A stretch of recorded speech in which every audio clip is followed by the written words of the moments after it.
Lovely. So, welcome to SEO. Hopefully, this is an interesting whirlwind of my past, present, and probably a little bit of the future as well. I'm by no means an SEO expert in any way, but it's something that I took a lot of interest in when I was like 12 years old. And it was interesting when I was watching a live stream and Ali was talking about when he was younger, he used to kind of create websites and try and rank them in Google and then get the AdSense revenue, which is very similar to what we do these days, but on YouTube with higher quality content. So it's been a bit of a kind of whistle stop and whirlwind over the past few years. And I have just picked up loads of things over the years purely through trial and error and just by doing my own projects and seeing what works and what doesn't work. So it's kind of the culmination of a few £100 worth of websites and servers and figuring everything out. So the big question tonight is how many SEO experts does it take to change a bulb, light, lamp, lighting, or switch? And this is the whole crux of SEO. So what we're going to cover this evening is hopefully I'm going to try and keep it bite-sized and very easy to understand because SEO can get very technical and it can get very confusing very quickly if you kind of dive into it in too much detail. So I'm going to keep it nice and easy to understand. If you've got any questions, just raise your hand or shout up because I'm looking at two different screens. I might not spot the hand straight away. So I'm sure someone will kind of chip in and shout if there is a hand and I don't see it. So we're going to cover a bit of the history of SEO, which I think is really, really fascinating of how like, everything started in the early 90s. Then go on to keyword research strategies and then how you guys can also think about your own keywords and keyword research, be that for mainly for your own website, but I guess it does in a way also work for YouTube as well, although we now know that these days that YouTube are putting less emphasis on keywords, whereas before it used to be all about keyword stuffing and that's how you get visibility. We'll then go into a bit of detail on content optimization. So if you do have a blog or a website and you create a brand new page, how do you quite simply and easily kind of like SEO optimize the on-page stuff to send a stronger signal to Google to then rank up for particular keywords based on the keyword research strategies? Then I'll do a little bit of technical SEO. It won't be too technical. It'll just be very high level, but definitely some food for thought on what you should be doing on your own website as well. And I saw everyone was looking at Webflow and WordPress earlier, I think thanks to Actor. So this is probably quite relevant. We'll also touch on user experience signals, and this will be really familiar in terms of the YouTube algorithm as well. So you'll see that there's loads of crossover. And then probably a little bit of SEO tool and software, depends how far we get. So you'll hopefully learn in greater detail how to target the right keyword volumes with the right competition, how to drive key targeted organic traffic to your website, how backlinks affect the website, do they matter in 2021? Because that's a massive debate. User experience signals and why they're so important, and how all of this is implemented onto a real website. Because I could talk through the slides and you're like, yeah, cool, sounds great, but how does that look in practice? So what I'll do is I'll show you some of the stats and info from my website and what I've been doing, which I launched in, it was either June or July last year. So I'll show you after 6, 7, 8 months what can be done to a website as long as you kind of have those basics. So the evolution and history of SEO. So it goes back all the way to the 90s, which was known as the Wild West era. And this is, I was just a baby at this point, but in the 90s, this is when obviously the internet was becoming more mainstream to consumers rather than just kind of big private corporations. And we started to see the birth of many different search engines. And they had different names at this point. So they weren't actually called search engines. They were called like website rankers and all sorts of different terms. And it was only over time that search engine became a word or keyword in itself. And we saw the birth of companies and engines like Yahoo. Ask Jeeves is the one that I remember the most. InfoSeek was also one, and Google as well. Charles, you need to be getting onto Google on that branding. That is terrible. But that was, it was a kind of a competitive market back in the early 90s. Lots of companies, and no one was really dominating at this particular point. So it wasn't all, even though Google were a growing company, they weren't massive at this point. And I remember getting my first family computer. It must have been maybe like 96, 97, 98, something like that. And it was still very, very new back then.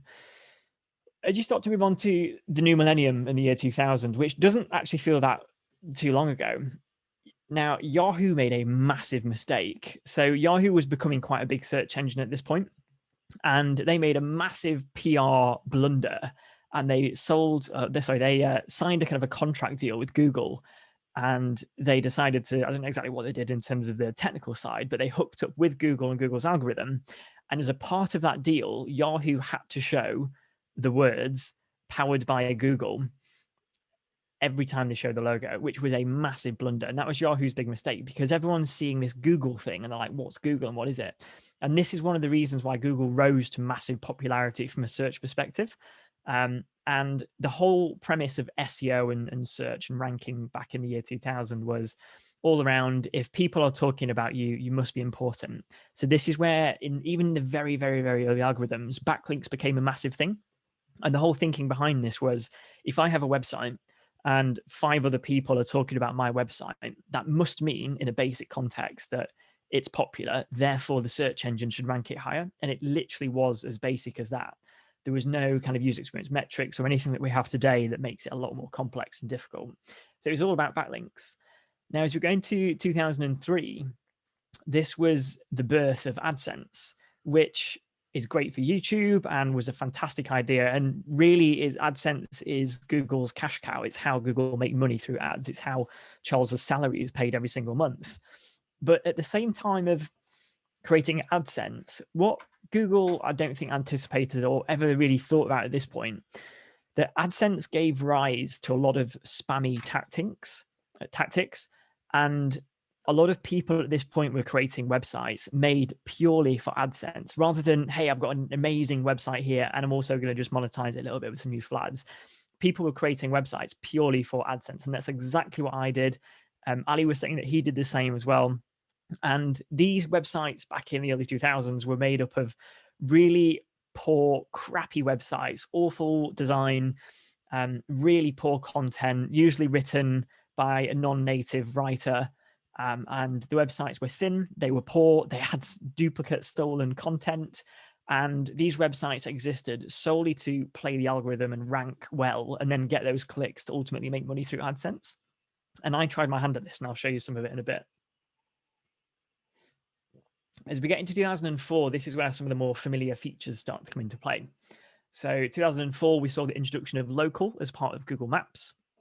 And I don't know whether Google Maps was a thing in 2004 or not, but this is where the algorithm started to mature a little bit more. And it wasn't just about who's got the most backlinks and let's rank them up to the top. This is where Geo started to come in. And actually, I thought that Geo was a little bit later, but this is when Google started to play with it a little bit. So if you're searching for a restaurant or a gardener or a car mechanic, Google were just starting to tailor results personally to you based on where you were and where your IP address was on your computer at this point. Then we get to 2006 and Google buys YouTube. By this point, YouTube has 1 billion users on the website, and this is where it became massive. Interesting question, if anyone knows. Does anyone know what YouTube started out as before it was bought out and then became a normal video site? I know. Go on, Cams. Did you use it? No, I didn't. It was a dating website. It was. Yes, it was a dating website. And what they interesting, this is a bit of a tangent, interesting story. What they found was that it was purely a dating website, but the videos that people were uploading weren't really purely about the dating scene. And then they realized that the videos that had been watched on the website were these less like dating generic ones. And I don't know if anyone's noticed, but you know the very first video on YouTube, which is that guy at the zoo? So that's the very first video that's ever been uploaded to YouTube. And it seems really innocent. But when you realize and know that YouTube was a dating website to start with, go back and watch that video with the guy at the zoo. If you Google it, you'll find the video easily. Watch it back and you'll realize how rude it is. And it's so subtle, but a lot of people don't quite realize that. So that's a fun fact. So then we go into the late noughties. So Google around 2008 set up a big mission. So Eric Schmidt at the time was really thinking about how do we clear up the cesspit that has been created as a mixture of just the backlink culture and AdSense. So he was saying that brands are how you sort out the cesspit. So the whole idea here was thinking around cool. So it's not just about how many links you have to your random website. Are people talking about your brand name and a big company name? And this is how they started to add some kind of authority, and domain and brand authority became more of a thing. And that started to evolve a bit more over time. Then as we get into 2010, so obviously Snapchat wasn't around then, but this is where social networks were starting to become bigger and bigger by this point. And Facebook was growing in popularity. What else would have been around then? YouTube was already around. Was Instagram in 2010? I'm not sure. But around this point, all these social networks over the past 10 years have started appearing. And I don't know whether Charles will agree or disagree with this, but even though Google have never admitted that social impacts Google rankings, anyone like Backlinko, so Brian Dean, who runs backlinko.com and Search Engine Journal, all the big search websites have done like studies of thousands of websites, and they found a really strong positive correlation between the strength of your socials and how that then impacts the website rankings. And the correlation is there and it's really clear. So even though Google haven't come out and said this publicly, in my head, it kind of makes sense. But it's something to bear in mind, even though it's never been officially confirmed. Then as we start to go into 2012, this is where we then start seeing the big YouTube, the big Google algorithm updates. And this was known as the Google Zoo era. So we had things like Google Panda, Google Penguin that you may or may not have heard of. And these were just kind of named big releases and iterations that Google were making to the algorithm at this particular time. And then from 2015 onwards, this basically then changed into what is now known as the Google Core Updates. And that the Google Core Updates have been happening ever since 2015, really. And this is where we entered an age where user experience is king, which is a mixture of usability, human factors, and then also the design and art of a website as well. So what I mean by that is design and art could be, is the website responsive? Can people use it on a mobile device? Is it mobile friendly? Usability, part of the mobile side of it, but how long, do people scroll down the page? Can they use the elements on it? And then the human factors, which is more around dwell time and bounce rate, which I'll touch on in a later slide. And nothing has really or massively changed since 2015. The story's gone a little bit quiet from there, and Google are just more mature.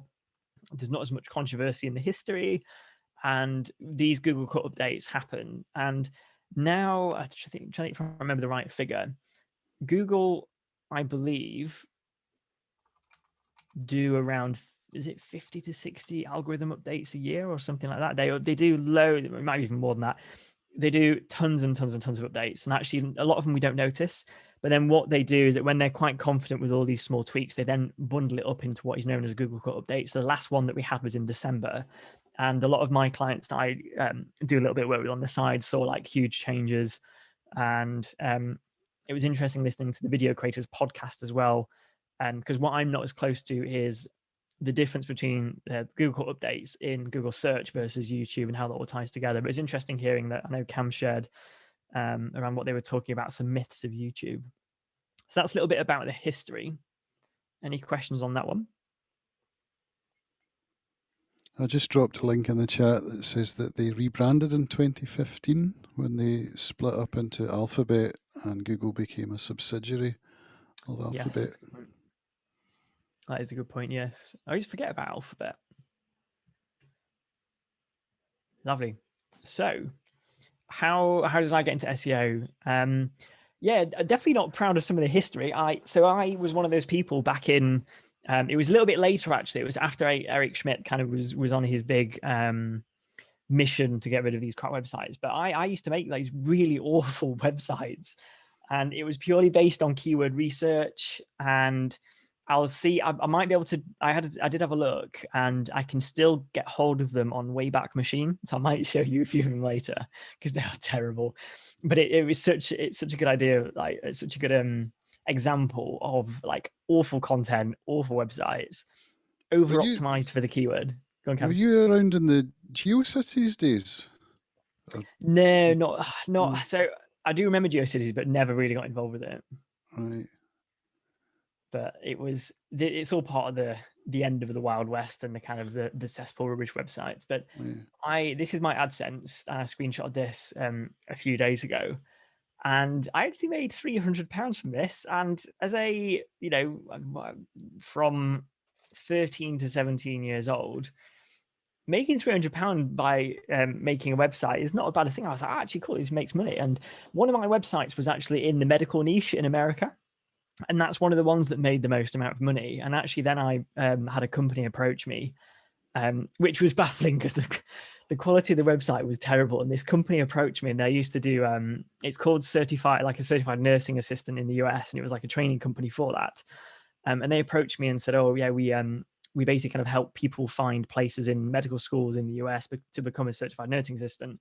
And if I then sent a lead into them, I got like $10 a lead. And I started making a decent amount of money through that as well, which was quite good. So, so that's what I was doing when I was quite young. And then moving on to more recently, I don't really do the AdSense websites anymore because they don't really work unless you have a genuinely good website. But even so, there's so many ad blockers these days that the revenues just aren't the same. But I do still sell stuff on Fiverr that people may or may not know. And this is just more helping people kind of audit their websites. And then also one of the things that I find quite interesting is that Google are trying to move away from backlinks, but the problem is backlinks are such a fundamental part of the Google algorithm that even still today, backlinks do have an impact. So I still give clients on Fiverr backlink services, and they're still seeing in 2021 like really good results. Some websites don't move that much, I've noticed, but then I do put that down to like the quality of their own website, where it's not mobile responsive or the English is poor, versus the clients who have amazing websites have like the best results, and backlinks still work. And I'm aware that Google are trying to move away from them, and they don't actively acknowledge this, but it still helps websites rank. And it's still that kind of, imagine like a backlink is like a vote to your website, and the more votes that you get, the higher they start to rank you. I see a hand. That's me. Just a quick question, Matt. I think I know what backlinks are, but can you just clarify? So if I had some content on my website, if I then literally put in like a URL link to your website, that's basically a backlink. So I'm backlinking to you. And the reason why backlinks are, well, we're very important, and even today still have weighting on them, is that if you have a website with a high authority and that website writes a link back to your website, literally just like a URL that they put on their own website, what Google do is they look at that and they say, oh, of course, this high authority website is pointing to your website for some reason, whether that's like a guest post or an article or like a reference of something. And it still points to the age-old premise of, well, if someone's talking about you, then it must be important. So that's all it is. It's just me putting a link on my website directly to your website. I had a really good follow-up question and it's just escaped. Okay, I shall come back. But thank you. Cool. Shout out if it comes back. Yes, SEO for me has been really good. I managed to make somehow $23,000-ish on Fiverr through all the SEO stuff. So SEO has kind of tracked me very well over the past few years, and it's paid for the nice YouTube gear and stuff. And basically, is just put into a business, which then eventually will start paying for hopefully a property when they don't all oversell for crazy prices. So, what does SEO mean in 2021? Now, my view on SEO, this is kind of purely from, again, like what I've experienced, but in my head, Google's ranking factor, to really, really simplify. Obviously, the algorithm is a huge, complex beast, but imagine that the user enters a keyword into Google. Google then turn this into a concept, which then is part of the rankings. So it could be pizza places near me, or local mechanic, or property investing in the UK. So then it turns it into the concept of rankings and understands, okay, what is this person searching for? And then the results are displayed. Now, if, for example, you have the number one result and the user clicks on that link, this is where user experience starts to come into it. So is the user satisfied? Well, if they're not, and they bounce off the page, or they don't interact with anything else on it, and just go back to search and find another website, that tells Google that that search result that's number one hasn't worked for that particular person searching it. So if I'm searching for car mechanics near me, and I click on the first link and I'm like, oh, this website's rubbish, I go back and then go to the second one, that's just told Google that for them to display that first rank to me was a wrong decision, because it didn't satisfy my need. Versus then if it does satisfy the need, so whatever's on the first page, be that number 1, number 5, number 10, if then the user goes onto the page and they spend a good few minutes on there, they might interact and click on another link on the page, and they'll dwell for quite a long time. Then that tells Google that actually they made the right decision to surface that particular website at that particular ranking for me as an individual. Therefore, that tells the algorithm that if that's been searched for, this person really enjoyed it, so others may like that and find that more useful as well, therefore rank them higher. And that's kind of my really simplistic view of like how the search algorithm works. And I'm sure that's like, it's very similar to YouTube. Someone is looking for something, if they bounce off the video within 10 seconds, then that gives YouTube a negative signal. Whereas if someone hangs around for 90% retention and subscribes and likes and views 10 of your other videos, that's a really good sign, and it's the exact same premise. And some of the factors that make Google rank, because there's probably a big question of, well, how do I get there in the first place? Backlinks, I still swear by, they still work. And backlinks are a good way to add a domain authority as well. And all the big SEO tools still look at like how authoritative is your domain based on the backlinks that point to you. Brand power, social signals. So whether it's having a name, having a company name, but having a website that has a brand behind it, Google can start to attribute this. So it might be that other websites are talking about you. For example, Ali, Ali's name is a brand, and there'll be loads of other websites and blogs and YouTube videos talking about Ali Abdaal as a name. And that then helps Ali's own website and videos rank a little bit higher because it sees that as a brand, and therefore it knows there's no certain authority behind it. Sounds quite simple, but responsive websites, you'd be surprised at the amount of websites that you click on and you kind of, if you're on desktop and you try and collapse it down to mobile and it just doesn't work. Google really do penalize websites if they're not responsive to mobile and tablet and smaller screen devices. So that's one thing to check. If you are starting your own website, make sure that, I know Sugar's laughing, I don't know whether you're guilty of this. But yeah, make sure your website is responsive. And then also the content as well. I'll go on to like how to optimize content on another slide. But having content that it's a difficult balance, but it's a mixture between being optimized for SEO, but also still being human. Because what you don't want to do is just purely optimize for SEO, and then to a human being, it's just a rubbish content, a rubbish page that doesn't really mean much to them. And in terms of user, is the user satisfied? So some of the metrics that Google will look at is easily in the analytics. So things like dwell time, the bounce rate, the scroll rate as well. So how far they go down a particular page. If they have multiple pages per, that should say visit. So if I visit a website and then view 3 different pages, then that's a good sign versus just the one page. And then interactions, and bounce rate is now linked to interactions. So the definition of bounce rate has changed. And it used to be if someone stays longer than 30 seconds or something, whereas now a bounce rate means that if I have a 50% bounce rate, which I believe is the standard online, it means that 50% of people, or half of the people, went onto the page, didn't interact with anything else, and then left, versus someone who comes on, clicks on a link, clicks on another article, clicks on something, that then doesn't become a bounce once they leave your website because they've had one interaction with your particular website. And if anyone is wondering what does SEO look like on Google, so I'm sure you'll all be familiar with a normal search, but as you type in your keyword, you have the paid section. So Google's cash cow around AdSense and making money. So you can cheat the system, and you can, cheat the system, you can basically just pay to rank really high up on the page for your particular keyword. And some keywords will be expensive, some will be really cheap, depends how competitive they are.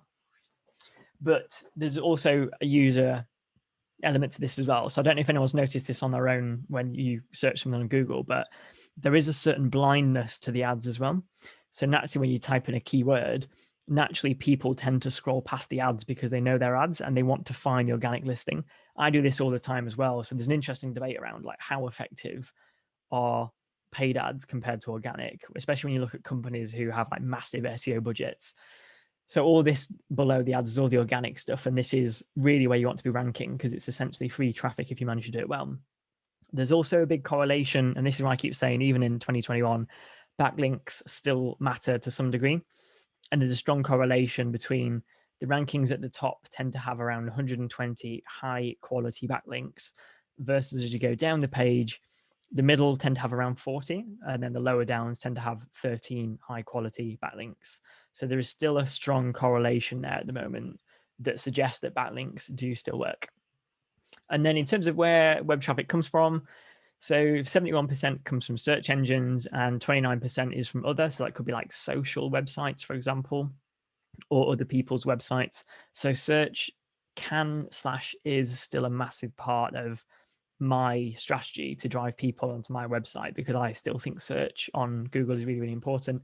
It just evolves, and essentially YouTube is just an extension of Google's kind of big search, and it's just a different type of media rather than a blog post. It's just a video, and it's the same game more than anything. So some of the search engine ranking factors. Click-through rates, as we're all aware of, is also a big factor on organic Google searches. So there's a strong correlation between position 1 versus position 10.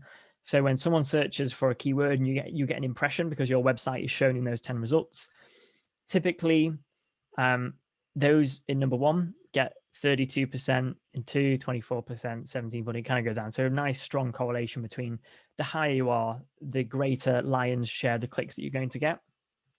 And this also is why like the top 3 results are also really, really important, because you could be ranking number 9 for a great keyword, but you're getting nearly none of the clicks. Whereas if you're at the top and you're above the fold on someone's screen, you will get that lion's share. So you always want to be aiming for position 1, 2, and 3, which I'll talk about competitiveness in a bit, but what you also don't want to do is choose a keyword that's insanely competitive, because you are never going to rank for positions 1, 2, or 3, because you'll have these massive high authority websites ranking for those particular keywords. And then some of the factors that go into it. So the quality of your content.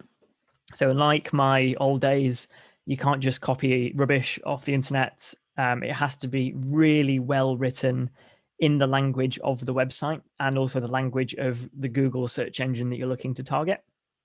So the quality has to be there.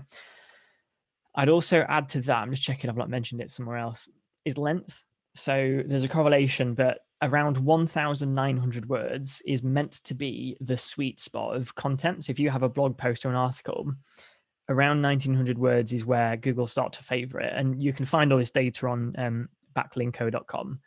And they did a big study and they looked at the correlation between length of content versus average position on Google, and 1,900 is the sweet spot there. Of course, uniqueness. If you're copying stuff off the internet, that's fine, but make sure you cite it and it's not like a huge chunk of your article. Google is clever enough, and the algorithm is clever enough to realize when there's copied content and it's non-unique. So you have to make sure that it's new, that it's fresh, and it's unique. Also, crawlable pages. Now, this is, and I will touch on this on another slide, but making sure that it's just a really nice laid out page. So having a really clear navigation, having H1 titles, H2 titles. And if anyone's not familiar with what like H1, 2, 3, 4, 5, 6 titles are, if you go into like Microsoft Word and you look at your headings, it's basically the way to structure a document. So in theory, the H1 should be the overarching big title of the document. Your H2s should be the categories, and then the H3s should be the subcategories. And it's almost like a kind of like layered category heading system from there. So making sure that it's well laid out, that it's in paragraphs, short, readable sentences. Another thing that I always focus on is reading age. Now, the average reading age on the internet is 11 years old. It's a lot younger than what you think in terms of ability.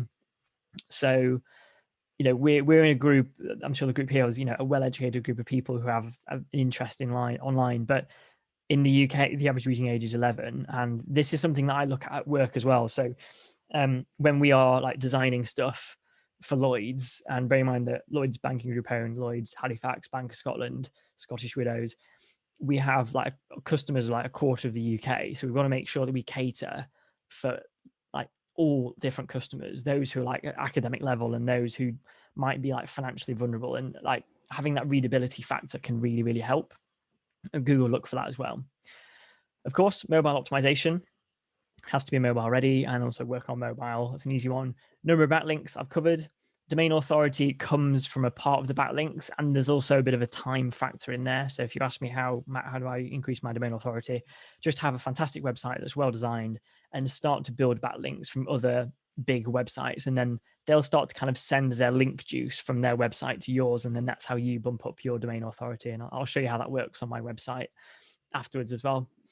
Anchor text, this is part of the backlinks. So if I know that on my website the main keyword is property investing, what I want to be doing is making sure that I have the words property investing sprinkled across the website. And again, I have a slide on this that I can show you more details so it makes sense.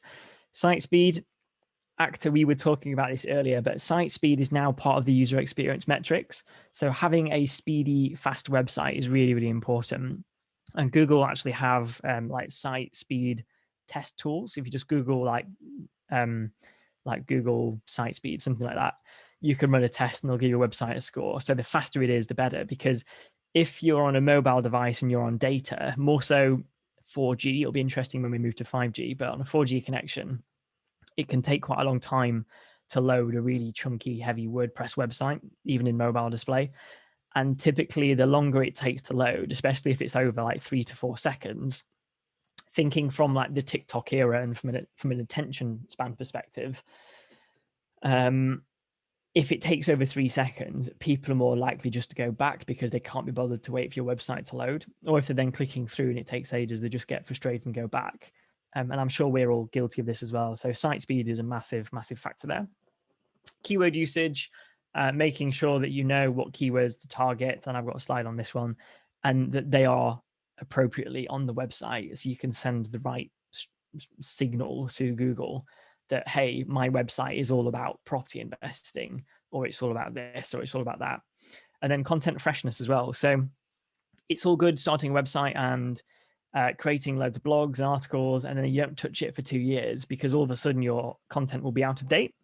So content freshness is also another thing. And what I have noticed on Google search results is that when you search for certain terms, if blog posts are returned as a part of that search result, you'll also spot that Google now include the date the article was written or updated in the little snippet below the title. So that also is part of a factor. So new, fresher content, especially if it's relevant to the keyword, because there's a time aspect to the keyword, Google are more likely to rank the fresher content. So for example, if I was looking at buy-to-let areas in 2020 versus buy-to-let areas in 2021, the 2021 one would essentially rank higher. Priyanka. Would you have to write the date you've posted your article, say on your website, for Google to reference, or is it logging that automatically somehow magically? Yeah, it doesn't have to be anything special. So I'll show you my website afterwards and how I've done it. But usually, like if it's WordPress, it would usually just like put the date on it, and it doesn't have to be like anything like, it doesn't have to be like in the code or anything. As long as you put in the content written on :date, or like WordPress would do it for you, or like any kind of like blog CMS platform. Okay, because I've switched that off on my website. I'm using Webflow, so I suppose I should turn that back on. Yeah, definitely. Like if someone's, depends like what people are searching for. But it's probably the question of like if the timeliness of it, or how fresh it is, makes a difference, then I'd definitely switch it back on, because Google would pick up on that and then stick it into the search results. Cool beans. Thank you. No worries. Lovely. So search intent. I think this is probably one of the most crucial points for me. And the people that I've done a lot of work with on Fiverr, unfortunately, are quite poor quality like clients. They're people who have like quite poor quality websites, and they don't really understand and get user experience and SEO and search intent. And all they want is like, send me backlinks. I just want my website to be number one, and that's it. And like, they don't. I try to kind of like coach them through it, and they just don't understand. So when we're thinking about keywords, and be that for your website or for YouTube videos, it's thinking about the intent behind the keyword. So I've had people from all different random niches come to me and say, hey, I've got this website and I just want to like, here's 5 random keywords I've pulled out of the air. Can you rank me for these? And actually you need to think about what's the intent behind them. Now, I think there are 4 categories behind this. So you've got informational, navigational, commercial, or transactional. Now, informational could be examples like how many calories are in a cake, strategies to grow a podcast. Is Bav with us? I think Bab's going to watch it afterwards, wasn't she? Best ways to invest in property. So the intent behind this type of keyword is that somebody is looking for a specific bit of information. Therefore, your content has to be tailored around providing the solution and the answer to their question. And then that's how you, going back to the is the user satisfied as part of the search, right? Like kind of user experience metrics. If you can tick that box and satisfy the user needs, that's going to send a stronger signal to Google, because exactly what they want is really, really relevant. If you got this wrong, for example, if I was searching how many calories are in a cake, and then Google showed me a recipe website, I would assume a lot of recipe websites don't show you the calories, they just show you the ingredients and how to bake it. Therefore, that even though, yes, I'm all about, a Victoria sponge cake, the search intent is wrong. Therefore, ranking that website up for a recipe for a Victoria sponge is useless when someone's actually asking how many calories are in a cake. And that's the kind of the difference and the crux of understanding like how you also position your keywords. Navigational. Now, this could just be Walmart contact. I'm looking for a number. I'm looking for an email address. I want to complain. I just want to find a very specific point of information. Twitter, I might just want the Twitter login, or I might just want to get to the Twitter homepage.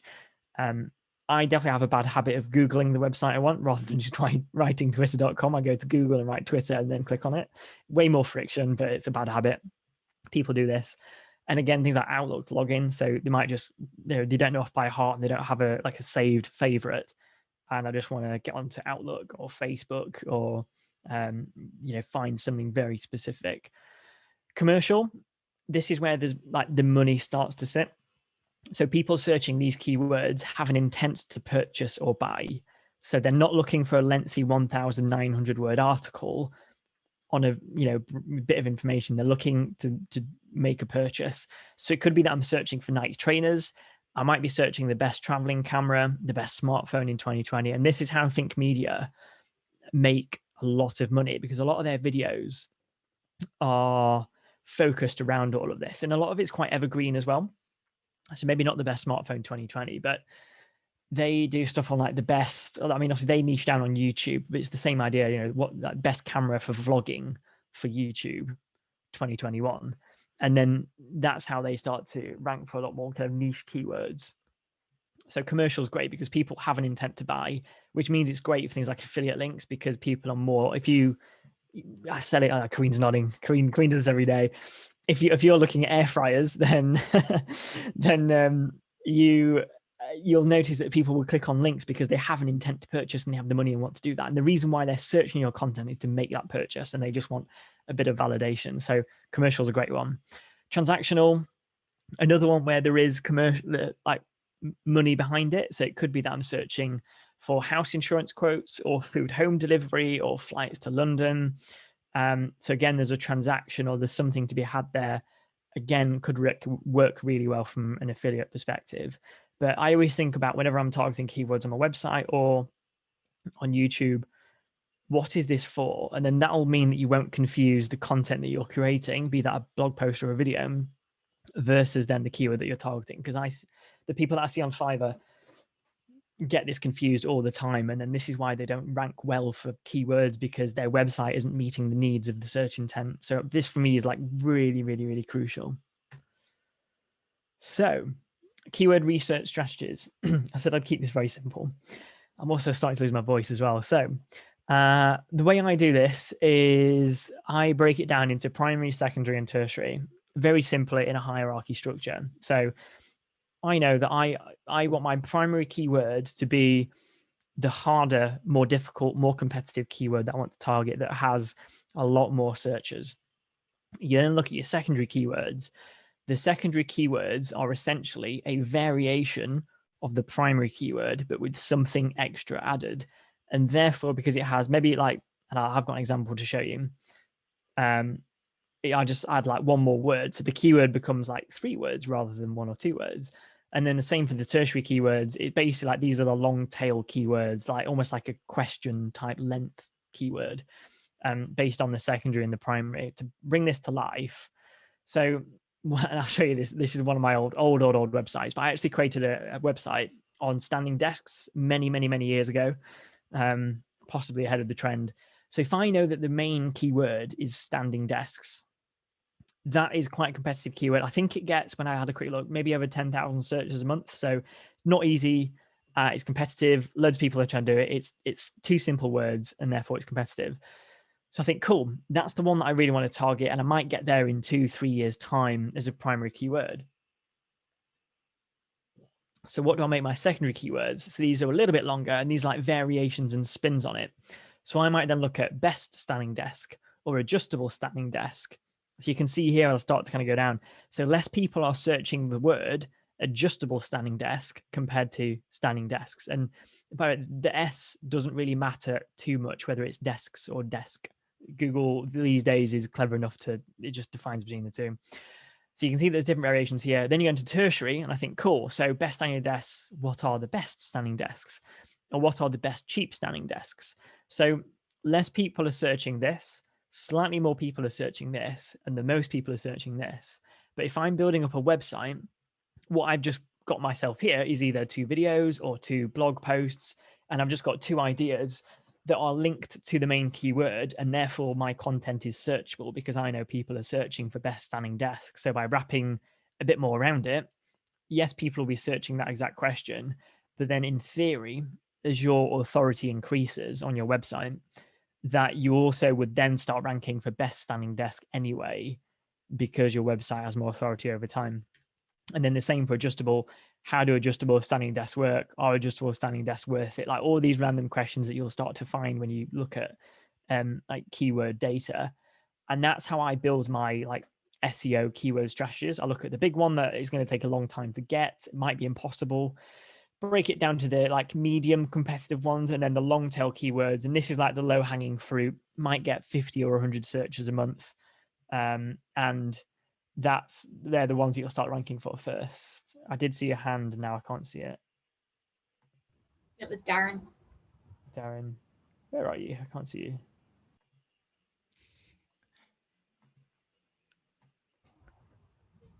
Oh, there you are. Hello, I can see you. I was trying to put my hand like right behind the emoji to see if I can. I think my screen chopped off some people's webcams. I was wondering if backlinking to your own website, does that have any influence? Like if you were to write a post like, what are the best standing desks, and in there link to like cheap ones and like durable or something, does that take it into account at all? Yeah, 100%. I have got a slide actually on this one on site architecture, but yeah, internal linking between your own website is really important. Obviously, a lot of people just have like a navigation menu, which is like the first step to it. But then also, like if you're writing content, and I'll show you how I've done this on my website as well.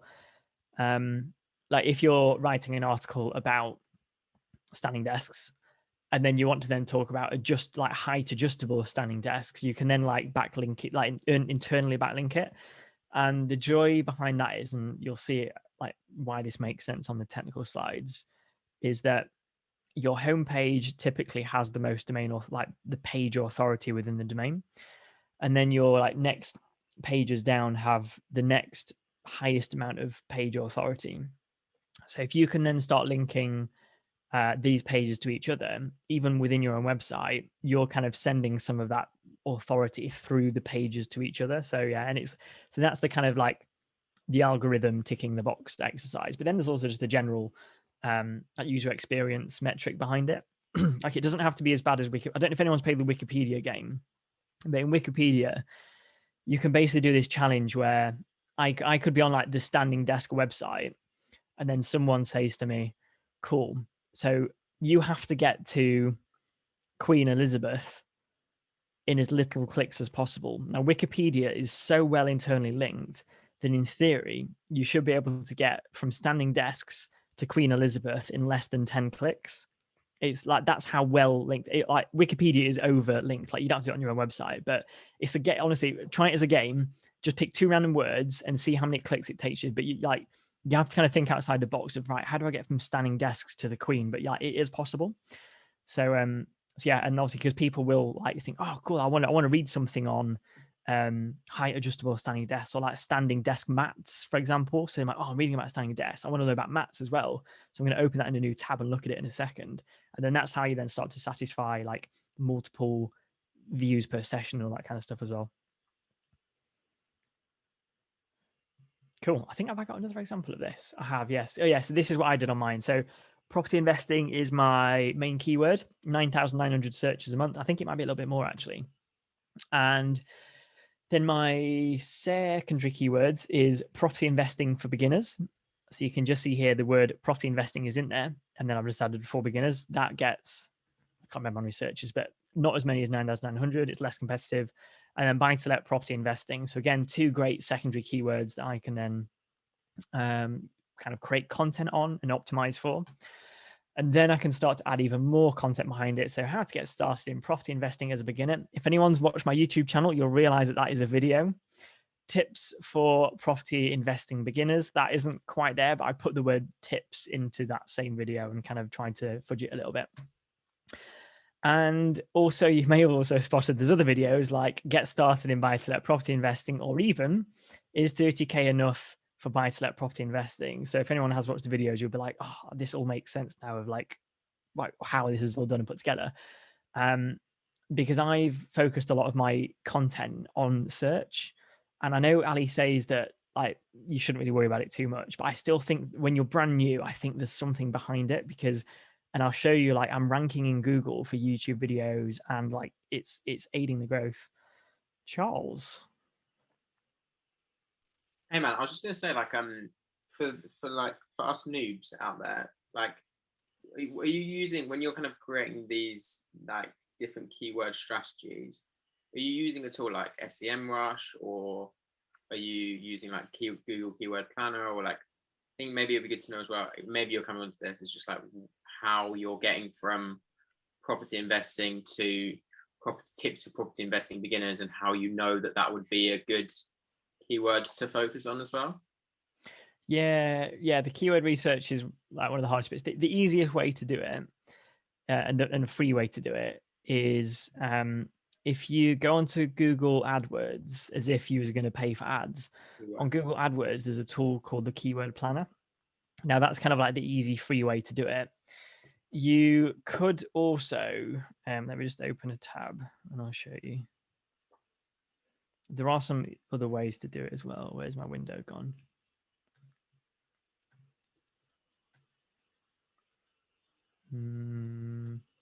Let's minimize this a second.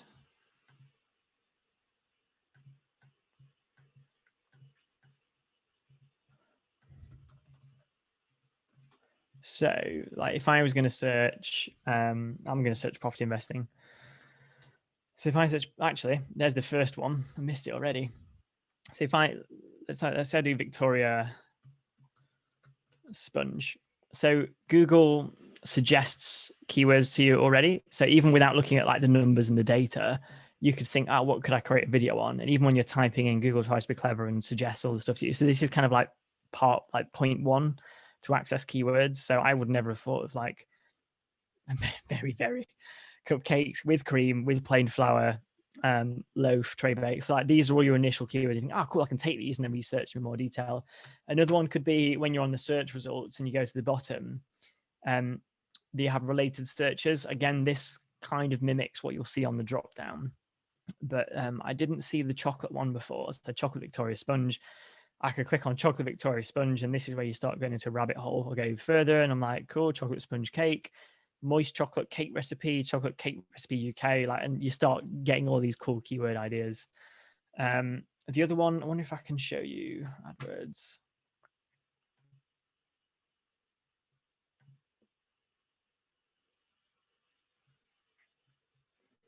So yeah, you can create a free account with Google AdWords, and then within AdWords, they have the keyword planner as well, which is when you can start to get some of the data behind it. So the UI is all changed. I think it's up here. Let's have a look. No. I have not used this in ages. Tools and settings, Matt. No, it is there. It is there. Yeah.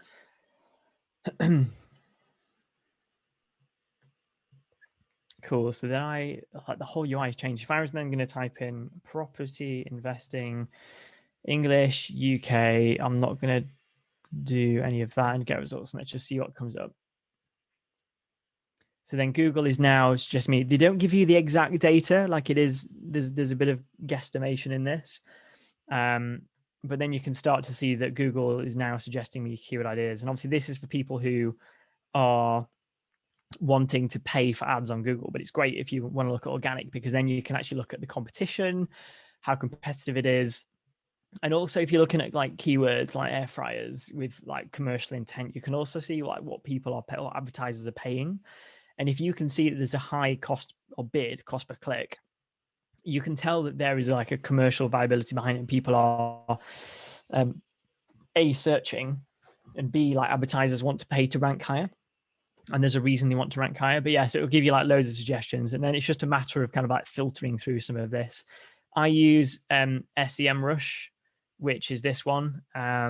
So I pay for the pro version. SEMrush actually have a really useful free version as well. So you don't have to pay for it, because the paid one's like $90 a month. So I don't think you need it for like your own personal website, because you can still do a little bit of keyword research. But I, for example, could go on to, let me just open a new tab.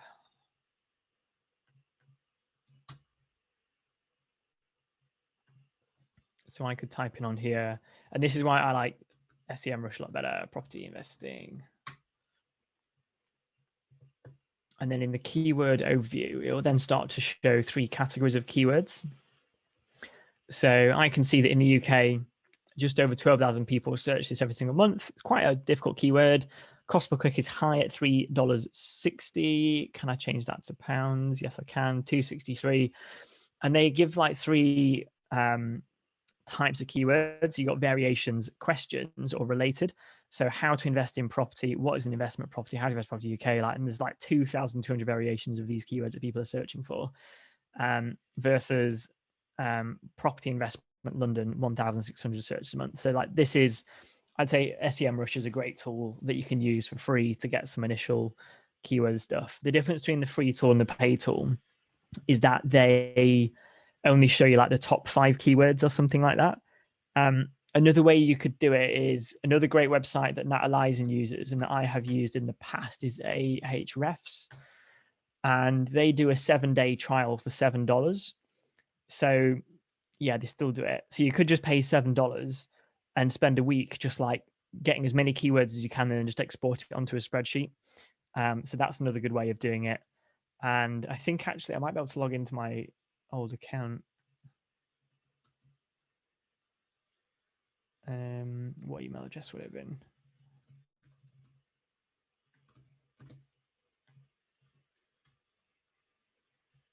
Oh no, it's that one.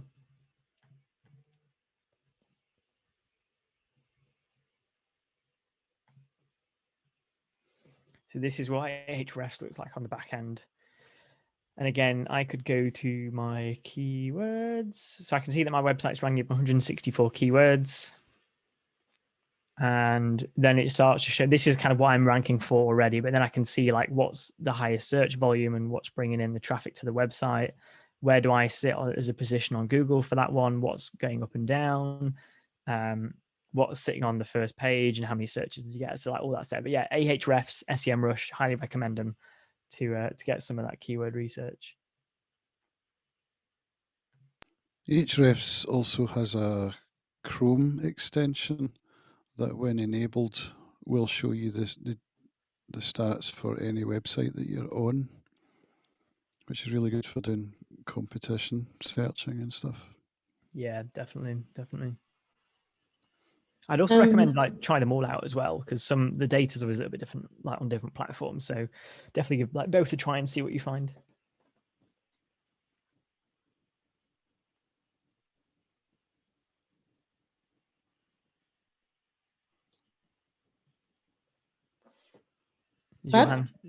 Higher.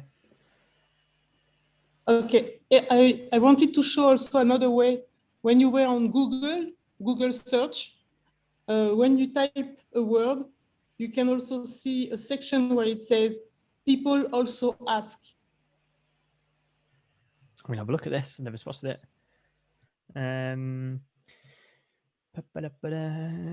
Where's my browser gone? Just on normal Google. Yep. When you search for, Let's do number one. you know, like type whatever. Enter. On this bit. On enter. No, type enter and scroll down. People also ask, do you see that? Up. No, go up.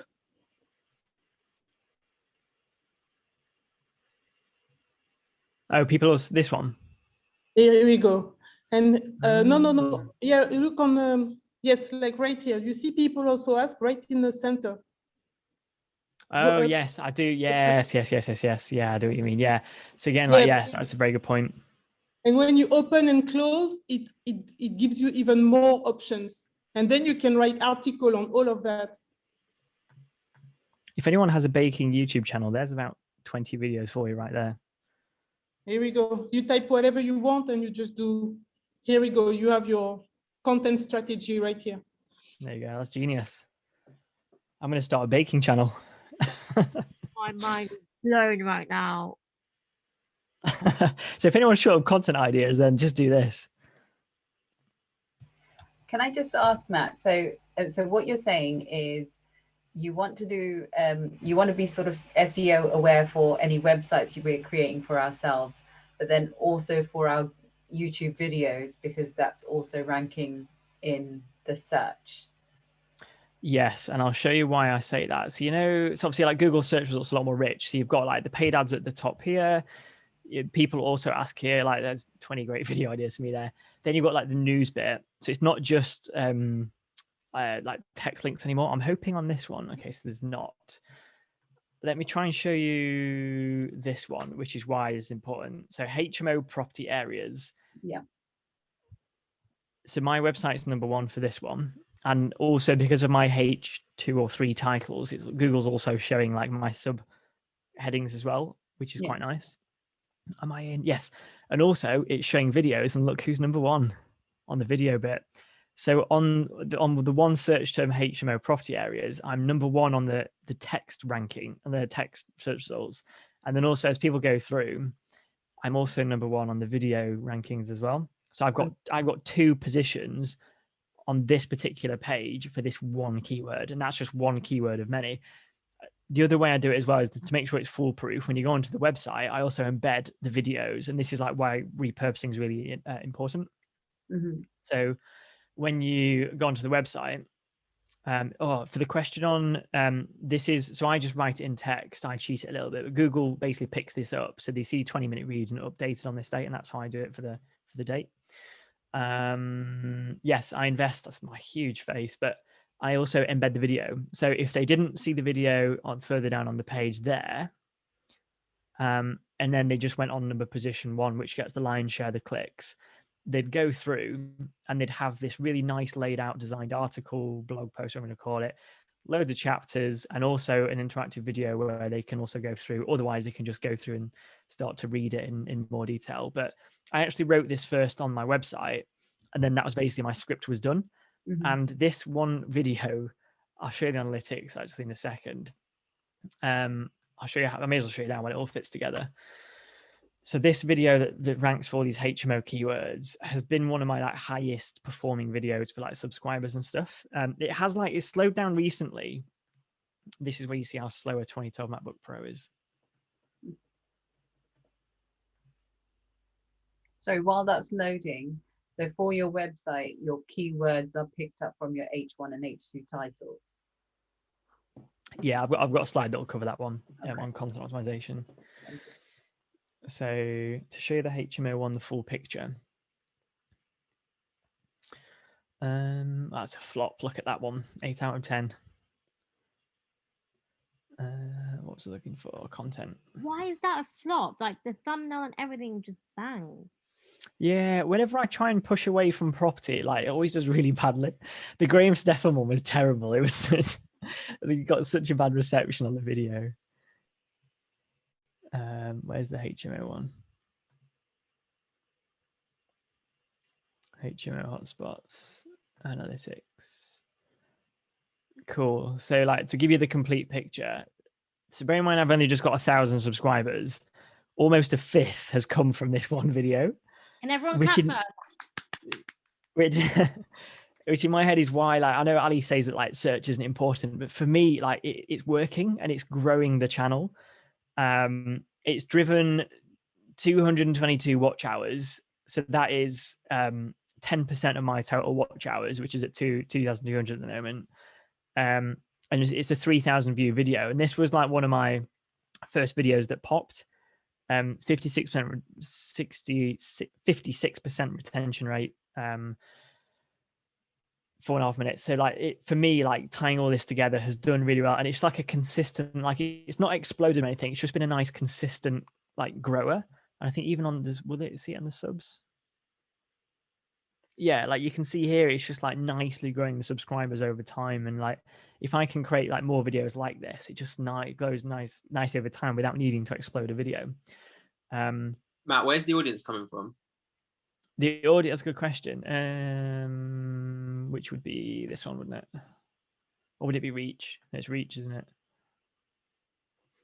So not as much from the recommended. YouTube, I see this in a lot of my videos. A lot of my traffic is driven from YouTube search, and obviously like it's still the algorithm, like the algorithm's still bumping me to the top of that search term. So it's not like search is the best thing ever, but it's not from like homepage recommendations or like a viral explosion. It is literally like people searching for a term and then it's just ranked at the top or near the top. So I'm sure if a video comes in from Google, like if you're, I don't know if there's a question for Matt or Charles, if it comes in recommended from Google search, does that still count as like YouTube search since it's kind of like backed by the same algorithm? Or like if somebody goes to Google and they go to the videos tab? I'm trying to see if it comes out in here, because I wonder whether it gets put under external rather than.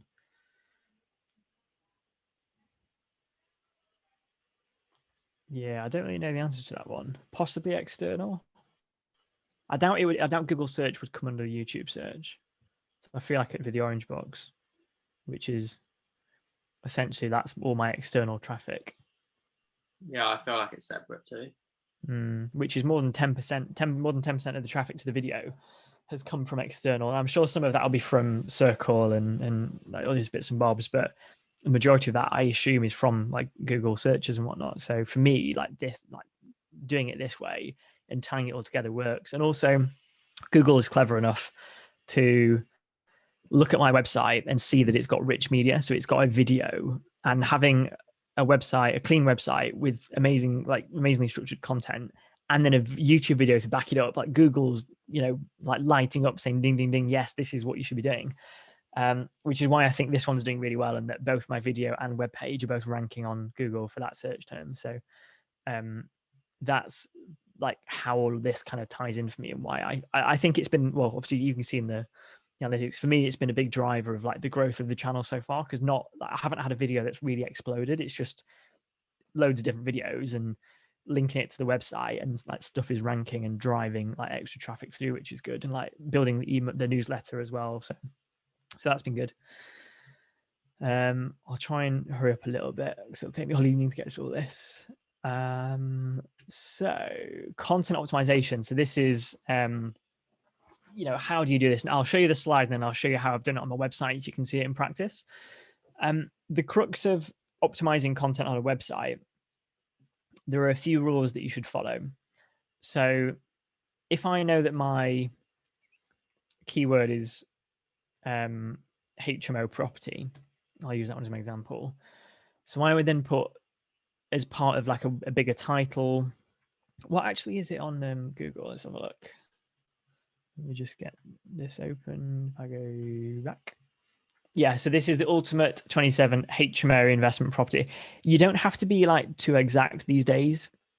So Google would look at this and say HMO property areas. Now, you'll obviously spot that it doesn't say word for word HMO property areas here, but it will pick it up in the description, and it will see property investment hotspots. So it's clever enough to like put 2 and 2 together and work out like this is what it's about, which is why it ranks number 1.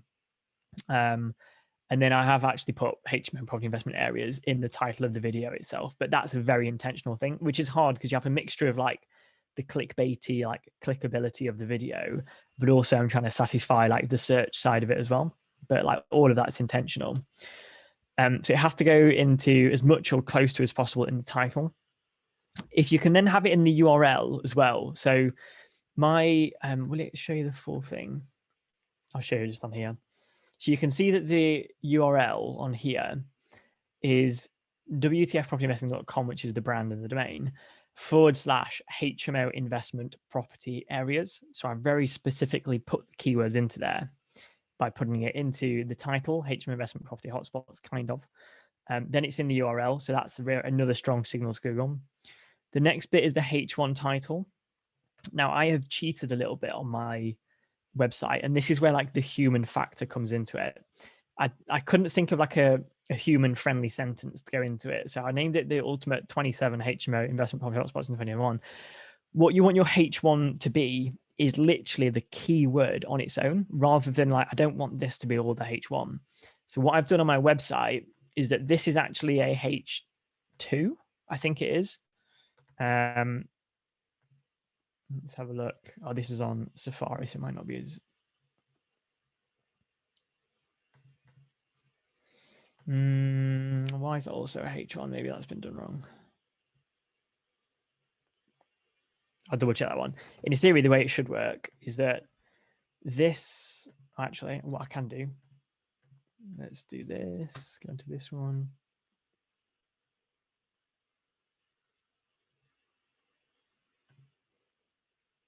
Moz is another good plugin for Chrome.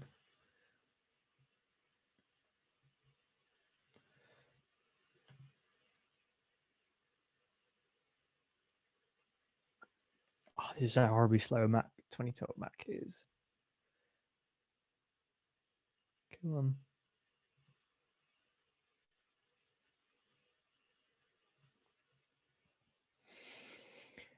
Oh, this is painfully slow.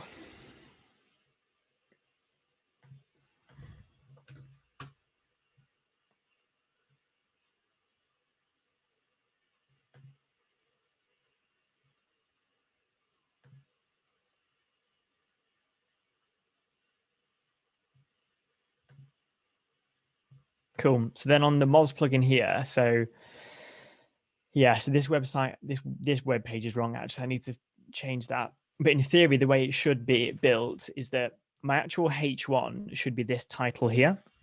So even though visually it's not the biggest title on the page, from a technical perspective, I've tagged that as the H1, and this should be the H2. But I need to change that and make it better. So that way that Google looks at it and says, cool. So the keyword is in the title, it's in the URL, it's in the H1 title. The next thing you should do is also put it in the first 100 words of the content as well. So this is where I might not have done it, who knows. So if I then go to the body copy of the content, you should be able to find, that's close. Okay, yeah, I've twiddled it a little bit, but I basically put the best areas for HMO property investment. Now, this is what I mean, like Google is a little bit more clever. I don't have to put the exact word for word thing in here. It's also, it is here though as well, HMO property investment area. So put the main keyword in that first 100 words of the content is the next bit. So you have got the title, URL, H1 title, first 100 words of the content. If you've then got any images on the page, make sure you also then add the keyword into the alt text on the image as well, which basically tells a screen reader or a Google crawler what this image is about, because Google can't see images. Well, actually, it might be analyzing images these days because they have now got the tech. But traditionally, obviously, a crawler wouldn't be able to see that. So you have to tell Google what this image is about. And then also, if you can try and have it in the H2 titles as well. So when you've got like questions and chapters. So I have got any good examples here. So like, it knows that this article is about HMO property investment areas, but then if I can talk about like the cheapest place, the most expensive place, it can start to put two and two together, which is why I think on this listing on here, it's also showing, so it knows that we're searching HMO property areas, but then it also is putting things like, where is the best place? Where is the, I don't know what I was going to say, where's the highest like something? And it's clever enough to put them together, and it knows that like that is a sub question of HMO property areas, and people might want to know what is this? Where is the highest? Does it deep link it? No, it doesn't. Where is the highest and lowest room rents? So like it puts all those together, and that's why that's really, really useful. And then that's it really for content optimization. The worst thing you could do is have a URL like this, where it's like an e-commerce website with like product, blah, blah, blah, blah, equals ref and equals 20, that kind of thing. Like you want like human friendly URLs, because then it's more searchable. People like them more, and it's easier for Google crawlers to pick them up. UX signals. So let's make this full screen. The two things I probably want to mention on here is that UX signals are definitely an important part now. Same for YouTube, same for websites as well. And the two things that Google look at on a website is dwell time. So how many minutes do people spend on a website? Do they look at your website for 10 seconds and then go back and look at another one? Or do they hang around for 4 to 5 minutes and actually browse your content and then possibly like interact with it as well? So that is a good indicator to Google that they like your website, that it's usable, and that the information on there is engaging and helpful. And then bounce rate, do they interact with the website at all? So if they go on, have a quick look around and then go off, that's a bounce and a low dwell time. Whereas if they go on, they browse around, they might click on an internal link, Darren, and go to another, like, standing desks and then standing desk maps. And like, oh, I want to have a look at desk maps as well. That's a great indicator, because you're ticking the dwell time box and you're also ticking the bounce rate box as well by having a low bounce rate. And then I stole some data. So there is strong correlations here to back this up. So typically, I don't know how many thousands of websites were built into this, but what you can see is that typically websites that have an organic ranking of 1 or higher, the higher ranks, often have the higher amount of seconds spent on the website, versus those that are kind of like 6 and beyond tend to have like a decreasing correlation of dwell time on the website. So that's one of those factors. And then bounce rate, stole this from Backlinko. You can see here kind of like quite a strong pattern of the lower the bounce rate, so the lower the better on this one, tends to be the higher the position. Therefore, those at number 1 have the lower bounce rate, meaning it's satisfying users' needs and it's doing the right job at number 1 on Google. Technical optimization. So the best way to structure and build a website, especially if anyone's building a website now, what you don't want to be doing, and this goes back to the question of like internal linking as well, Darren. So I wouldn't recommend creating a website more than 3 layers deep, meaning you could have like, traditionally you could have like your homepage, loads of subpages, loads more subpages under them. Like e-commerce websites are really bad for this. Like e-com websites are terrible for SEO. What you want is the big homepage, and notice that this is very similar to the keyword strategy. So like big homepage, all about property investing. And then I might have some subpages that is about how to, property investing for beginners and buy to let property investing for beginners, and like all of those like kind of secondary content ideas in the second layer. And then the third stuff might be how to get started with 30K as a property investing beginner, like a very specific lower level page that links into the second tier, links into the top tier. I wouldn't recommend going any deeper than this. The reason being that most of your page authority will sit on the homepage. So most websites rank to your generic homepage domain, and you want to be linking this page down to the sub pages and then linking those to the sub pages. The other reason behind this as well is that it also makes it easier for crawlers, for Google crawlers. Like if you've got like a horrible messy web of pages all over the website where like some go like 10 layers deep and others go 1 layer deep, it's really hard for a Google crawler to really like grasp how this website is structured. Whereas if it's nice and simple, 3 layers, it's easier for a Google crawler. And if you make it easier for Google crawler, then in theory, it should make it easier for your website to rank better, because Google has a better understanding and a clearer understanding of your website. So you've got the better for crawlers, distribution of page authority, and as well, it's easier for users. And I always think back, like it's not just about technical, it's about the human factor. Like, can a human being navigate around the website easily and understand how to get from A to B and what's in there, and like find other bits that might interest them that they didn't realize that they wanted to learn about or know about. So, keep it as simple as possible, really. I think that's the best way to have a really powerful website.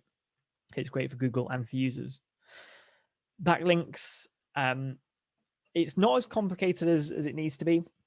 A backlink is literally just like a vote saying, hey, I have a high authority website and I'm talking about this website, and it naturally kind of passes on some of that authority, because in Google's head, it thinks, oh, if this high authority website is talking about this one, then this one must have a bit more authority. And like over time, with more backlinks, in theory, it goes up. I think at some point Google would love to move away from backlinks, and obviously they wouldn't admit this these days, but it's still part of the algorithm and it still shows in the data that they are working. I think like they're trying to desperately get away from it because it's such an easy way to game the system. But there's no like good replacement yet of like what should replace backlinks, like, you know, that has that same power and kind of clout behind it. YouTube and SEO, I've kind of covered this. This is, what video is this one? I can't remember which one it is. 351, 722. Which one would it be? I can't remember. One of my videos. This is kind of, I've already shown you one of the pages, but again, for me, like YouTube's, oh no, this is my highest viewed video, which is why I regret buying a new build versus old build. And again, I'm 10% suggested, and the rest of it is pretty much is coming through YouTube search. So again, for me, like, I was looking through TubeBuddy and trying to figure out like, what people are searching for, and I found that new build versus old build was like a really popular keyword, loads of people searching it, and there weren't that many videos on it, and it worked. Again, like you can see here, it hasn't like exploded, it's just got really good, steady, consistent growth, has driven another 132 subscribers. So between this video and the HMO one, like they're both just like the kind of the bulk of the growth so far. Massive amount of watch hours as well gained from this. So kind of this is why I'm still a believer that search is great, because I'm creating searchable content both on the website and YouTube, and so far it's paying off because most of the traffic is coming through search, which is awesome. When I drill down into everything, why would that be different in my head? YouTube search, why would that say 72 and 34?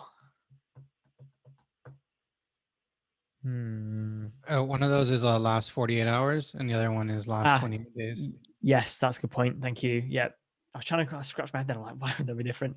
Yeah. So you can see that like over a longer period of time, still over 34% is still from search, which is a nice chunk. You know, almost a third of, in theory, a third of all of this, be that the watch hours, the views and the subs, is from search. So again, like creating that searchable content that answers somebody's question or piques their interest is, for me, a strategy that's working so far. So to summarize this all up, and then I'll just give you like a quick tour of my own website and the data and like how the website data is going. To add your main keyword early on in your content, write unique titles, descriptions, and content. Optimize your title tag for SEO. So that's like the title of the web page, i.e., or like YouTube video. Optimize your site loading speed. Fast websites are definitely a must and is important. Monitor your results within Google Search Console, and I'll show you what that looks like in a second. Optimize your images, both from an SEO Google crawler perspective and from a user accessibility perspective, because accessible users who have screen readers that supposedly make up 2% of search traffic, 3% of search traffic, won't be able to use your website if not. Link internally, definitely important. You can share that authority between all your different pages, because if you have a certain domain authority, it's not like all the pages on your website have different authorities within them. So if my HMO property one has a great page authority, I can then like backlink internally to another website and try and share some of that link juice. Publish amazing content. Like the clients I work with on Fiverr, again, poor quality, like just don't appreciate this. Like obviously I think everyone here understands what great content is, but just publish great, amazing content that people love. And that is what Google will reward you for, because it will see that in the metrics, in the dwell time, in the bounce rates. People will keep coming back to your website, and that is like the strongest signal that goes above everything else. So just publish amazing content. And yes, backlinks I still think are an important part. So I think backlinks will give you that nudge. So you could create loads of great content and you might think, oh, I'm struggling a bit. Then you could build backlinks, and that just might give you the nudge you need just to start kind of appearing and whatnot. So tiny upsell, but it's all free. I also have a Skillshare class. So if you do want to go through some of this in a lot more detail, I mean, like some of the points are quite the same. It's about an hour and 20 minutes, so it's not too arduous.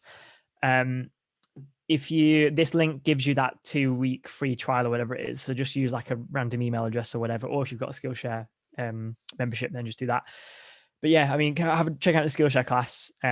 It touches like all of this stuff in more detail. Interestingly as well, it's one of my first videos, so you'll notice a massive difference in quality between the Skillshare class and current YouTube videos.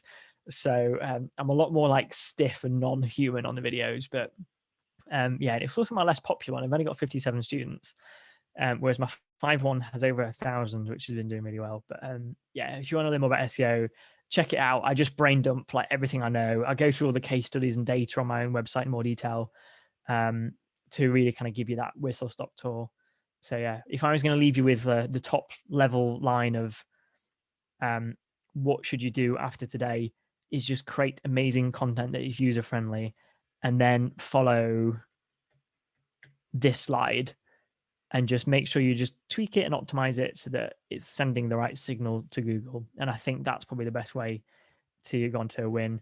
Before I wrap up, if I just show you some other stuff. So this is some of the data on SEMrush, my website. You can see like it's all very recent. Like this isn't years worth of work. This is 6 months. So my organic traffic. So I'm ranking. This is why I think Ahrefs said 100 and something keywords, and SEMrush has 246 keywords. But yeah, it's increasing like quite a lot at the moment, which is good. My authority is 24, which is respectable for 6 months. I can see that obviously most of my traffic naturally comes from the UK. What else can I show you on this one? I can then also see, for example, like some of my good keywords, and I'll link this into one of the other YouTube videos. There's one that I did recently, and this is where like once you've written a script on Notion and you've recorded a video, you basically have a blog post ready to go, minus a little bit of like tweaking optimization. So this one here, how to invest 30K. Where's the actual one with the word property in it? 30K in savings, £30,000. There's a property one somewhere that doesn't really matter. Can I build a house for 30K? No, you can't. Okay, I'll stick with this one. So yeah, I don't know if anyone's spotted, but I created a video which was can you get started in property with 30K? And I think that's like one of my like top 3 or 4 videos. So I wrote the script first and then recorded the video. And then where is it? This one here. So how I would invest 30K by select property. Did the video. It's got 1,500 views, which is good. It's one of the more popular ones. Took the script, popped it onto a blog post, and now it's already ranking. What tab was it on that one? Now it's already ranking for these ones. So you can see here that I put the URL as get started with 30K in property investing, and it's already now 7th for this term. 90 people searched that a month. So just from literally repurposing my script into a blog post, that's possibly an extra 90 people a month who might search that and then find my website, find my YouTube video. And if you times that by 100 videos, that really starts to compound and grow. So that's why it's really important to like think about the searchability behind it. So for me, it was all intentional because I knew this was a good keyword to get into. There is one that has the word property in it, because from a search intent perspective, if somebody searches how to invest 30K, they might not be thinking about property. So yes, I'm ranking number 7, but people might be thinking about stocks and shares or like other stuff, and property might not be on the top of their mind, which might pique their interest. But that's why I was looking for the property one, because I seem to be ranking for like non-property ones, which is interesting. Like again, another 50 searches. I'm on the 2nd page of that one at position 12, but you kind of get the idea on that one. What else can I show you? So far, like the website's driving just shy of 2,000 people a month to the website. I think that's a mixture of YouTube and obviously Google search organic traffic as well. And my website is kind of optimized in a way where like I've got YouTube on the side, my Instagram, all my videos kind of like pop up automatically as well. So like it's all like a well-oiled machine to kind of bring people into the brand and the channels and stuff. So unfortunately in the analytics, I can't really tell like if someone goes onto the website and then goes onto YouTube and subscribes, like I can't link it up, which is a shame. But I would like to think out of like 2,000 views a month, like one person has subscribed through finding me on Google. So yeah, I just tie it all together, and like all of this stuff are basically like written versions of my videos. Cropped your business plan. I even used the thumbnails as my covers for the blog post as well. Like that's how lazy I'm getting. There's the famous HMO one as well, just using the same thumbnail from YouTube. Like, it's just, this is like all I do. What else can I tell you before I wrap up? The Zoom bar keeps getting in the way. Let's move it over there. So I've shown you all that stuff. Is this Google Search Console? Yeah, this is the Search Console. So you can see here. How do I show you?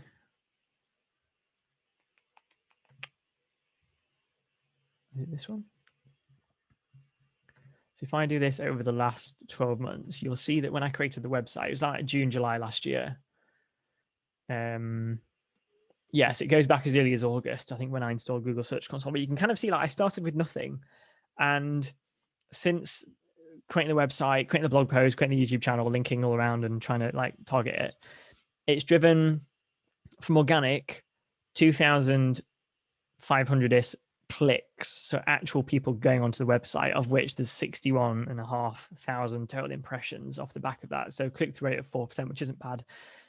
But it's still new, it's still 6 months in, and my average position is actually 44. So over time, if that starts to increase, the impressions will shoot up, and obviously so will the clicks as well. So I think like the website for me will really pay dividends in the future, like as it gains more authority. Like you can see like HMO stuff for me.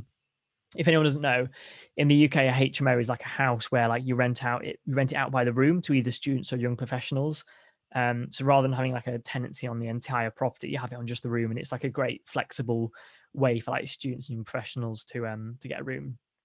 People are searching my brand as well, which is really weird to see. But yeah, like the HMO stuff is like obviously a gold mine for me. And that's driving a lot of that demand. And obviously that's why I think the video is doing really well as well. But you can see that like the growth is going, and it's just doing really well. And that's why for me, like search is powerful. SEO from the beginning was a big part of my whole strategy. And I firmly believe it is helping grow both the YouTube channel and my newsletter and the website. So hopefully that was useful. That's what I know. Can I ask a quick question? Oh, everyone's clapping now, and I'm like, wait, no more. So I just paid for the monthly TubeBuddy, the lowest one that gives the keyword search things. I can do the keyword search how you've said, and that I can link that in my titles in YouTube, and that's how I can crush YouTube. Am I thinking that correctly, if that makes sense? You're on mute, by the way. I couldn't find your mute then either. I was like looking around all the screens to find it. Yeah, definitely. So I'm just saying, for anyone who hasn't seen what TubeBuddy looks like, because the TubeBuddy data, like YouTube data, is different to Google. I've noticed, like there is, like I thought it would be like the same, but there isn't. Like earlier, I was looking at like the Clubhouse app, and I was just like, what could I use as the keyword? What was the title that I used of the video? Maybe it'll be picked up in a few days. You never know. Probably still a 7 out of 10. Is it app and demo? Yeah, app was in there, and I think I put like help and tutorial as well, which is one that I spotted in the search data. So it is. But then you put something else in brackets, which was like a bit of a discount. Yeah, that was more that added like 20 points onto the headline analyzer. I was like, I'll keep that in. What is Clubhouse? App demo and tutorial. Like, yeah, next big stuff. So I tried to make it as human as possible, but then also tried to keep it from a search perspective. So yeah, I found here, I was like, this one's poor, fair enough. What is the Clubhouse app without the word the? And I was like, oh, excellent, cool. So there's decent search volume, competition's okay. What's it like? Unweighted's good, weighted's excellent. So I was like, yeah, cool, I'll just do that one. I also did look at another one that I think is worth looking at, is Google Trends. So this is a good way to find stuff. This is why I thought the video would do better than it would do. But because like everyone, like today, like I've seen Noah Kagan launch the same video earlier as well. Is you can look at like what things people are searching. So this is the web view. So you can see like what is Clubhouse app, what is Clubhouse, the Clubhouse app invite, and like these are all like breakout means like it's like exponential growth. So I was like, oh cool, easy. Let's have a look. You can also then go onto YouTube search as well. This is another way to do it. I didn't actually look at this, so I don't know. Yeah, it's not as exciting by the looks of it. Question, Matt. Yeah. Like if it's obviously being searched quite a lot, does that mean you're putting the same brackets as like really like high established channels? So is there more competition is what I'm saying? Is that why you think it might not have? Yeah, this one works for me because this like overarching score on a weighted search factors in my channel. So basically it looked at it and says, okay, what's the competition when it's weighted?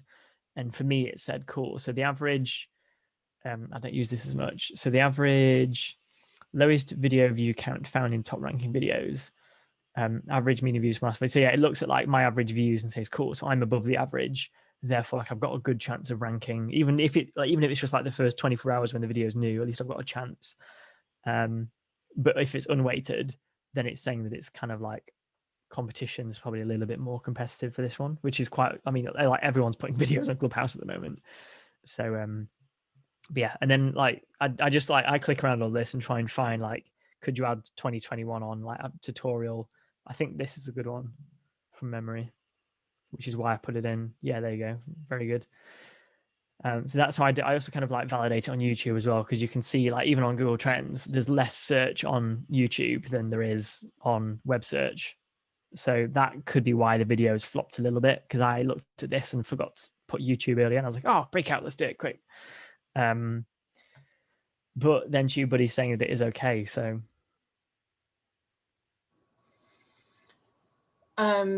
does anybody else have any more questions? I feel like we have asked them all as we go. I had one more question for Matt. Have you tried on the videos that you post on your website adding like UTM links to see if it gets picked up in the YouTube like analytics dashboard to see that they're coming from your website? yeah, I haven't, but I should do. I need to get a bit more savvy on all of the different tags and the tag manager stuff to kind of put it through. But yeah, I do need to do that because it's quite hard. Yeah, because everything's like categorized as like external, so it's very hard unless I go on. I don't know whether it's in the analytics now. But yeah, for me, I find it hard to kind of like track that like cross between the two platforms. Yeah, because I think you can add them manually, like just append them to your YouTube like video URL, and I think it'll get picked up when people play them. Like Google will see that and then add that to the analytics.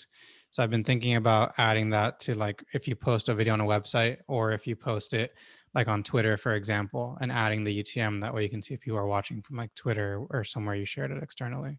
Yeah. You can even see from the behavior flow, most people land onto that HMO page. A lot of drop-offs. That's a shame. But then you can see like other people are then, so like this is where internal linking comes into play as well. So like people clicking on like the property business plan, how to flip a house, my about page, buying through a limited company, the homepage. Yeah, I don't know. I need to have a bit of a play. I haven't looked at analytics for ages to figure out where people are going. But yeah, I should do that. I do need to get. I've just never like spent the time to properly like figure a way to track it through and stuff. Okay, if there are no more questions, I'm going to stop the recording. Oh, Abigail has a question.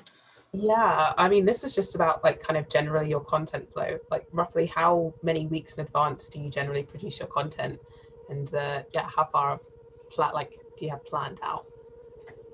Let's have a look. I do it like in the moment. I really want to get ahead, but also I'm trying to juggle 50 million things at the moment. So I'll show you what my dashboard looks like. This is all the property stuff I was trying to do earlier, like a day of auctions. I'm absolutely shattered. That one sold for a silly price, so that can be rejected. So if I show you videos, Yeah, I usually like film two videos a week and then also edit and publish those 2 videos within the same week. So like at the moment, I've just launched the Clubhouse one today. So I filmed on the Thursday or Friday last week and filmed what is so many tabs open. So yeah, last Friday I filmed the regrets one for 5 things I wish I knew before buying a new build, and then the Clubhouse one, and then edited this one like frantically on Friday night and Saturday day to then get it uploaded with enough time to render in 4K, and then I edited this one like literally finished it yesterday. So then I now need to like crack on with the next 2 videos. It's a bit relentless. And in terms of like where I am in the, I guess the famous dashboard, so that one's gone. I do want to film this one, but I've been debating this one. I might just go back on that one a little bit.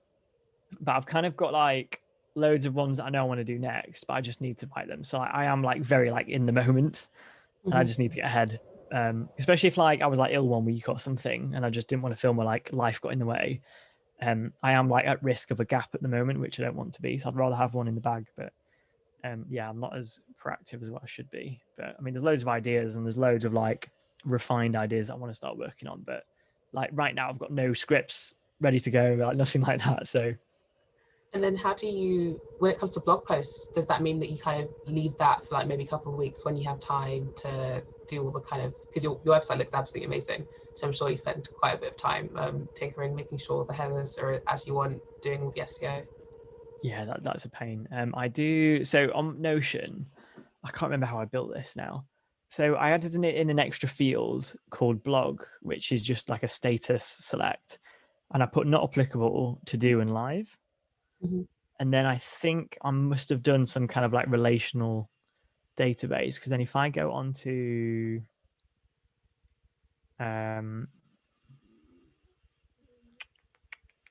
website content.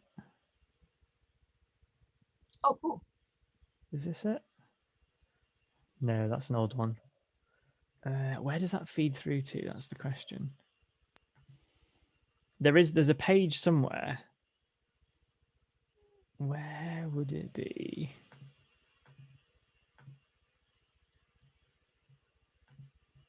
I'm actually baffled as to where I've stored it. There's a table somewhere that when I mark it as to do, it then feeds through somewhere. I don't know where it is. And then it shows me all of the to do. And then it basically, like when I like move it on to publish and I forget about it, I can then find this list. Well, obviously can't find the list, but there's a list somewhere that I can look through, and then anything that's to do, I then just like rewrite the script into like a human form. So you can see here, like some of these, like say live. So this is, even though this is the published column, because that says live, I know that I've then published that on my website. I just can't, for life of me, can't remember where I've actually stored the actual table, but it's there somewhere. Cool.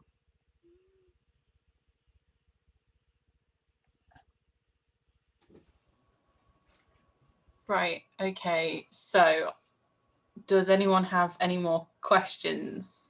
I will officially stop the recording. Thank you everyone who watched the recording. We are going to stop the recording, and then we're just going to love on Matt's presentation. So